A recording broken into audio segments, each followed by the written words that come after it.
In chapter 3, Maya is no longer even 1% the version of herself that she was when she drove into Venus, Oregon. She has lost every personal piece of identity that she had. She's become a shell of herself. And by the end, she's stripped of all of her humanity and left with the question of, like, what is there left to live for? Who have I become? And how do I handle that information?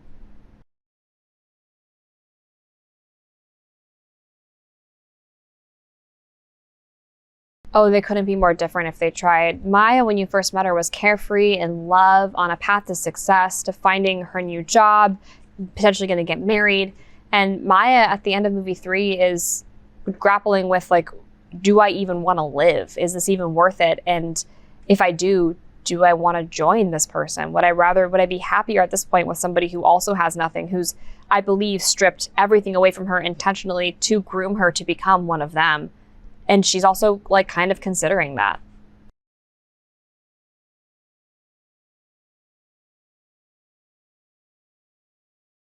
I think it will be divisive, which I like. I hope that because we spent so much time with this character over 4.5 hours, that it really feels earned where she gets to at the end of the film. That would be my dream.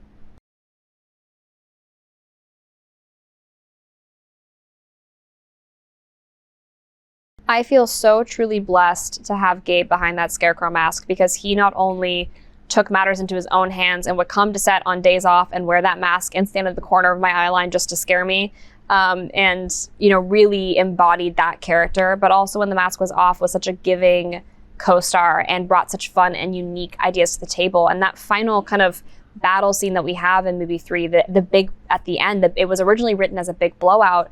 And Gabe and I sat down and we really fine-tuned, like, he thinks he's been in control this entire trilogy, and she walks in and she's in control, and he's okay with that. And finding how that balance works, we did together. So I feel very lucky to have worked with him. And Richard is such an icon in the horror space. It's insane. I mean, he's just done, like, literally every horror film I turn on, Richard's in. And Emma is such a force in that pinup mask. I mean, I don't know anybody else who could have brought that character to life with such conviction and such clear, unique characteristics, with a mask on. It was truly insane.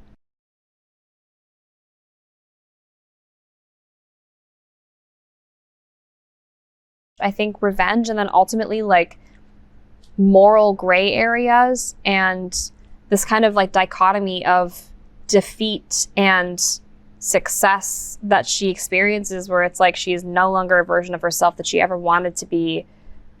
She, like, kind of hates who she is and doesn't even know who she is, but also, like, wants to potentially join this person and kill them. It's like you walk away from this movie with so many, like, opposing feelings for the character. It's really strange. I've never seen that before.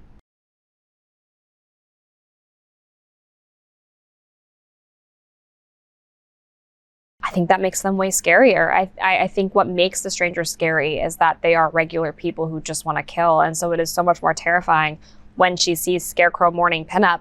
She's now killed somebody who mattered to this person. It wasn't just a part of his like weird fucked up cult, but, like, also, like, mattered to him on an emotional level. Like, that makes him much more on the path for terror.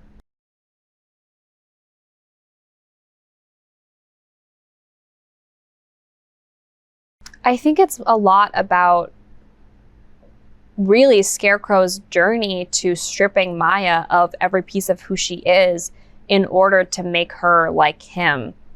And I think he feels justified in doing that because he identifies this, like, darkness to her, darkness in her that, like, maybe she doesn't see, but he really sees. And so he's trying to, like, bring this out of her, and then ultimately, like, make him hate her so much and remove everything from her, where she becomes like him by killing him, if that makes sense.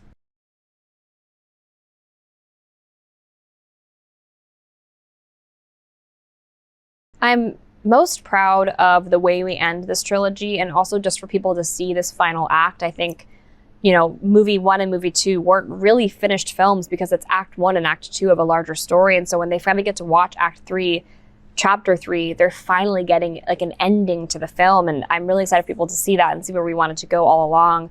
It's really messed up, but it's really earned because you spent so much time with her. The biggest challenge was ultimately time, though. Shooting 3 films at once is, like, a really crazy thing to do, and we had so little time to do it that time was probably our biggest challenge.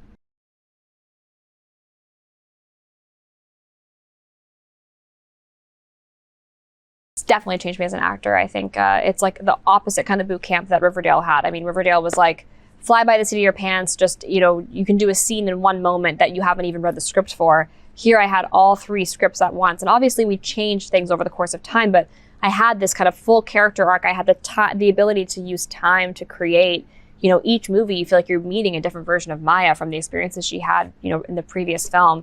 And I think there's something really interesting about learning how to create a character in that scenario. I'd say that probably was the big takeaway for me as an artist.